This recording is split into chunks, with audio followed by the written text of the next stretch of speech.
Le département d'oncologie radiothérapie de Gustave-Roussy est constitué de plusieurs services.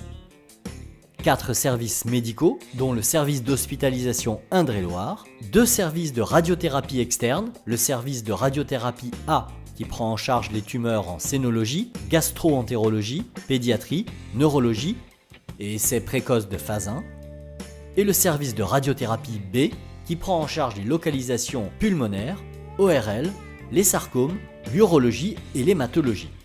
Et enfin, un service de curithérapie avec une prise en charge principalement gynécologique, urologique et pédiatrique. Le département d'oncologie radiothérapie de Gustave-Roussy est aussi composé d'un service de physique médicale.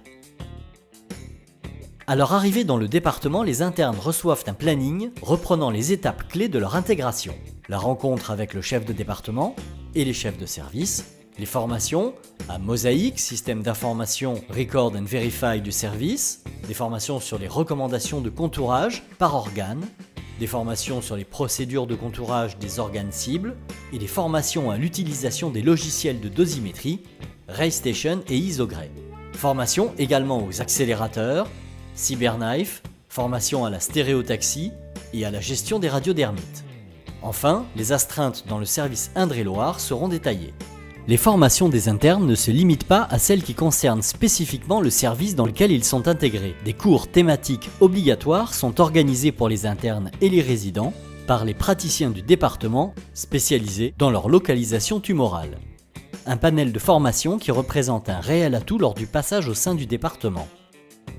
Certaines règles de fonctionnement dans le département sont impératives et communes à l'ensemble des médecins, physiciens et personnels soignants du service.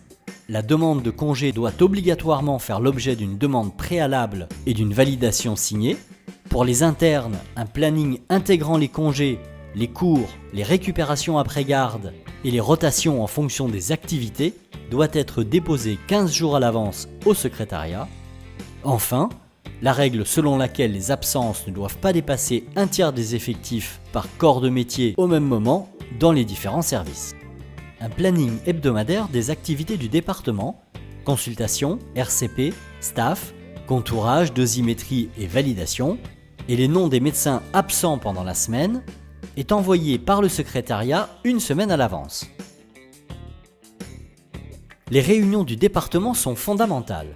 Des cours et des staffs organisés au sein de chaque service, dont le planning est édité par le secrétariat, les cours de pathologie mammaire hebdomadaires, les cours de bibliographie qui vous donneront l'occasion d'analyser, critiquer et partager les données récentes de la littérature, et des réunions dédiées aux projets de recherche dont le planning est également édité par le secrétariat. Les internes du département d'oncologie et radiothérapie doivent également profiter de leur passage à Gustave-Roussy pour assister aux réunions de concertation pluridisciplinaire. Ces réunions, propres à chaque service, sont pour les internes l'occasion d'apprendre une facette fondamentale de l'exercice de la médecine autour de la discussion, de l'argumentation et de la prise de décision.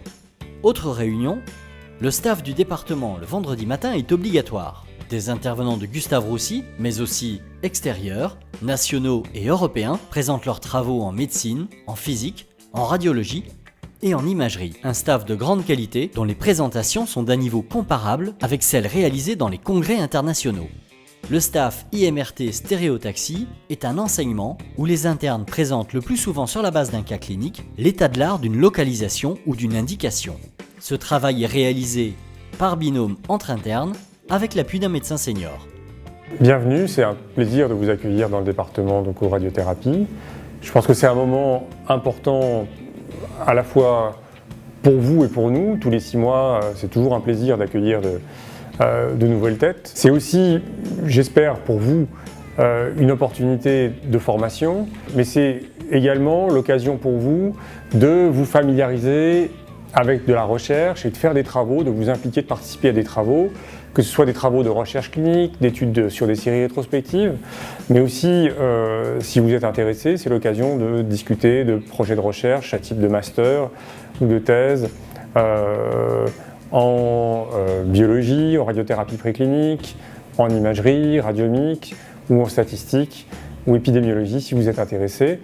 Pour des internes ou des résidents qui seraient déjà spécialisés en radiothérapie et qui seraient enfin de formation, pour parfaire leur formation, mais ça peut aussi être un moment important pour des gens plus jeunes qui ne sont pas encore forcément décidés ou spécialisés, et je l'espère peut-être que ce sera l'occasion pour vous d'avoir envie de continuer à faire pendant votre carrière de l'onco-radiothérapie.